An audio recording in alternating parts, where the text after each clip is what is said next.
Welcome back, everybody, to another CBP Quick Current. I'll level with you. I started preparing this before Carney's Liberal government decided they weren't going to release a budget this year. Look, by my count, there will not have been a proper budget now for more than a year and a half by the time one is released. You could make the case it's actually 2 years. You'll remember that the fall economic statement last year was late and dodged basically by sitting MPs.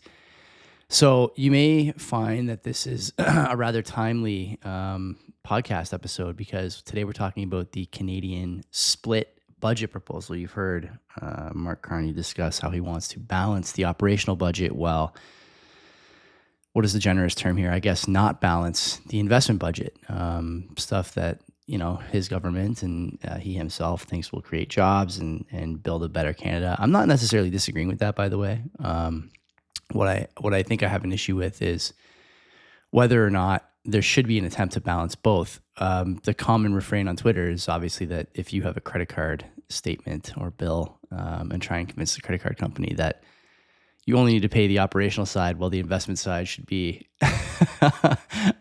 unchallenged, you may find that you have a bad time. Your mileage may vary with that, but I suspect that you'd get a call. Anyway, we'll get into all that. First, let's just do the sponsors. EasyDNS. Mark is our favorite neighborhood registrar. He's the best place for you to buy or port a domain and has a ton of features available, whether it's domain share or EasyMail, to make sure that when you do have a domain with Mark and you're using it to email clients or email prospects or run a business, you're always protected. If you listen to the Access of Easy podcast that we do for Mark, you'll hear Len and I discuss every week the number of ways that you can have your data stolen. Mark is trying to protect you from all of that and has a fantastic track record, truly best in the business. Takes Bitcoin for payment if that's something that you're interested in doing. And of course, you can use our code CBP Media for 50% off your first round of buys. We use Mark for our stuff. He's been a friend of the show and a personal friend of ours for years now. So we hope that you guys continue to use his service. And then Bull Bitcoin is the second sponsor of the show. They just launched their new app platform, which is a web app, very clean. Many people talking about how great the new interface is. It's the best place in the world to buy Bitcoin. The spreads are very cheap, and don't forget that it's private by default. It's non-custodial by default. And of course, they have a promo for us where if you use our promo code to sign up, you get 25% off all your fees for life, which is fantastic. Go there. You can live on a Bitcoin standard if you want with their bills platform. Sell right back to your bank account, e-transfers for funding, all the fixins, all the goodies. You guys know the deal. Go there. The code is CBP. And start your stack, man. Never a better time, even though the price is over 100K. Anyway, so let's get into the podcast. Today, we're going to talk about a bold proposal from Canada's new Prime Minister, Mark Carney, and his Liberal government, a split budgeting method that separates operating and investment budgets. This idea has sparked a heated debate, with some calling it a bit of a game changer and others warning of its fiscal risks. We'll break it down. We have some data, some examples, and we'll try and put a little context around it as far as other countries that have done it and some of the risks and rewards and what it means for Canada's economy. The proposal itself, tabled in April 2025, is a fiscal strategy aimed at transforming how Canada manages its federal budget. The core idea is to split the budget into two distinct streams. An operating budget for day-to-day expenses and an investment budget for long-term growth-oriented projects. According to Carney, this approach will save taxpayer dollars through tighter fiscal management while boosting economic growth. The Liberals have promised about $130 billion in new spending over 4 years, with no set timeline for balancing the overall budget. Critics, like the Fraser Institute, point out that this comes on the heels of a projected $1.1 trillion borrowing spree under the previous Trudeau government. The Carney government plans to increase the 2025 deficit from $42 billion to $62 billion to fund this vision.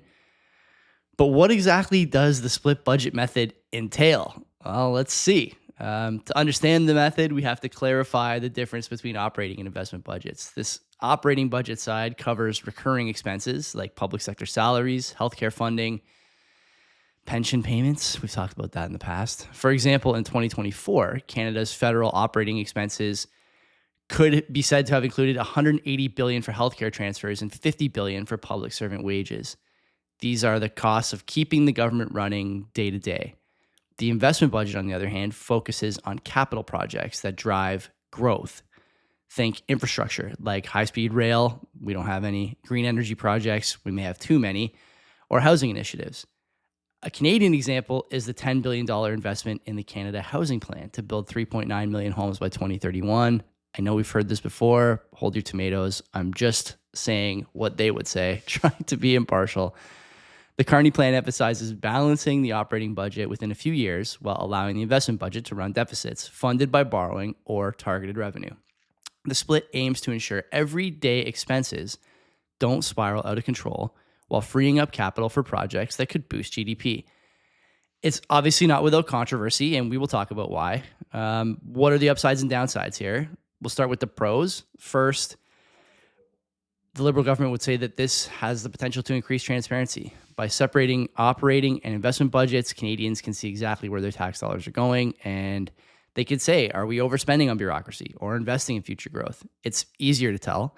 Second, it prioritizes long-term growth. Infrastructure and green tech investments could increase productivity. It's possible, potentially raising Canada's GDP growth rate, which is important, which has lagged at 1.2% annually since 2020. Third, it aligns with modern fiscal thinking. Carney is a former Bank of Canada governor and argues that low interest rates historically justified borrowing for productive investments, though rates are higher now, obviously, at about 4.25%. The risks are many. Critics, including the Fraser Institute, like I mentioned, warn the split could mask reckless spending. The $130 billion investment pledge lacks a clear timeline for balancing the overall budget, raising fears of runaway deficits. We already have them, but they could get worse. In 2025, Canada's debt to GDP ratio is already a staggering 42%, and more borrowing could push it higher, which would increase interest costs. Last year, Canada spent $47 billion on debt servicing alone, more than the entire defense budget, obviously. I think we're approaching the healthcare budget as a total now. Another concern is accountability. Investment budgets can be politicized with funds funneled to pet projects rather than high return initiatives. Finally, there's a risk of economic shocks. If global rates rise or trade tensions with the US worsen, Canada's borrowing costs could spike, squeezing both budgets. This is a high stakes gamble, but we should look and see if it's worked elsewhere. Several countries have experimented with split budget systems. They've had mixed results. We can look at two that are close-ish to us, Sweden and New Zealand. In Sweden, since the 1990s, they've used a split budget framework, which has prioritized a balanced operating budget while allowing borrowing for investments like infrastructure and education, similar to what is being proposed here. This discipline helped Sweden recover from the 90s banking crisis, reducing its debt to GDP from 70% in 95 to 31% by 24. Economic growth averaged about 2.5% annually, and the Swedish krona remained stable. However, Sweden's success relied on strict fiscal rules and a culture of transparency, which Canada may struggle to replicate given recent political spending sprees. In New Zealand, they adopted a similar approach in the 2000s, splitting their budgets to fund healthcare and infrastructure while capping operating budgets. It worked initially, growth hit 3% annually, and the Kiwi dollar strengthened, but during the 2008 financial crisis, heavy investment borrowing pushed deficits to 8% of GDP, forcing austerity measures. By 2024, New Zealand's debt to GDP was 38%, lower than Canada's, but cost of living pressures persisted due to reliance on exports and global commodity prices. These two cases show that split budgets can foster growth and stability, but require discipline to avoid over-leveraging. In Canada's case, there's unique challenges like trade dependence on the US. This could complicate things, so we have to ask, is Canada ready for this? Our economic context will determine whether Carney's plan succeeds. If we want to talk about readiness, on the plus side, Canada has a strong starting point. We have a very strong credit rating, for what that's worth, which allows borrowing at favored rates, despite recent hikes in interest rates. The Bank of Canada's 4.25% policy rate in May is manageable, and inflation is cooled to 2.1%. You can say what you like about those metrics, but it has given some fiscal wiggle room to Canada. Carney's expertise as a former central banker could also instill investor confidence. This could potentially stabilize markets, of course, but there are red flags. Canada's productivity growth is stagnant, 0.3% annually since 2015. Incredibly low, almost impossibly low, given the comments from our leaders. This is limiting the tax base in terms of its ability to service new debt. Housing affordability is a crisis, with the average home prices around $700,000, and investment spending must deliver tangible returns to ease public frustrations. Plus, there's trade risks. These relationships with the United States, our relationship with the U.S. has never been more precarious, at least on paper. With 75% of exports going to the U.S., any new tariffs would shrink GDP by 1% to 2% basically overnight, straining both budgets. Canada's ability to enforce fiscal discipline like Sweden did is also questionable given recent deficit trends.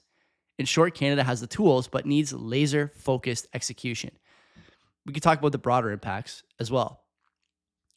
How will a split budget approach affect Canada's economy? Canadian dollar, we could start there. Increased borrowing could pressure the CAD, especially if deficits grow unchecked. In 2024, the Canadian dollar traded at about 73 cents US, though it's a touch lower now, I believe. Heavy investment spending might weaken it further, raising import costs for goods like food and fuel. We've talked about this. Canada is a nation of importers, not one of producers. And because of all the people on fixed income, this could have a significant impact. Heavy investment spending might weaken it further, raising import costs for goods like food and fuel. However, growth from successful investments could strengthen the CAD long term. There's always a silver lining. In terms of the cost of living, short term, $130 billion in spending could stimulate jobs and wages, which would ease some pressure. But if borrowing fuels inflation, prices for essentials, which are already up 20% since 2020, could climb even further. Housing investments must deliver fast to curb rent and mortgage costs. Then on the long-term debt side, the $62.3 billion deficit in 2025 pushes federal debt toward $1.3 trillion. Without high return investments, debt servicing could hit $60 billion by 2030, crowding out basically every other priority. 2030 used to feel like it was a long ways away. It's only about 4.5 years now, so keep that in mind as well. A disciplined operating budget is critical to offset this. Then on the interest rate side, the Bank of Canada could raise rates if deficits spark inflation or weaken the CAD.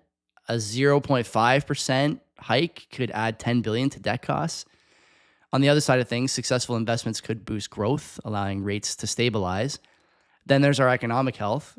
If investments in infrastructure and green tech actually raise productivity, GDP growth could hit 2% annually pretty quickly, which would improve living standards. But failure to control the deficits or external shocks like U.S. tariffs and other stuff that we just don't control could tip Canada into recession. And with unemployment rising already, it could rise even further from 6.5% to 8%. The outcome really does hinge on execution, but it's also at the mercy of global economic conditions. Carney's split budget proposal is a big bet on Canada's future. And to be honest with you, it's one we might need to take given the current state of affairs. By separating operating and investment budgets, it aims to balance fiscal discipline with growth-oriented spending. The pros, transparency and long-term gains, are compelling if they are well executed. But the risks of runaway deficits and economic shocks are real and amplified in today's global economic picture. Examples like Sweden show it can work, but Canada's readiness is uncertain given productivity woes and trade vulnerabilities. The impacts on the Canadian dollar, cost of living, debt, and economic health will depend on disciplined execution and on favorable external factors. As Canadians, you should be watching closely. We're going to find out how this works because he's going to do it, and we're just going to be along for the ride. If you have thoughts, comments, questions on the nature of this, what is really a first-time policy position for a sitting government here in Canada, I want to hear about them. Put them in the comments on Spotify in the podcast area, or come to the live show on Monday night on our YouTube channel, and we'll talk about it some more. We live in interesting times, friends, and as always, I wish everybody the best. We'll talk to you soon.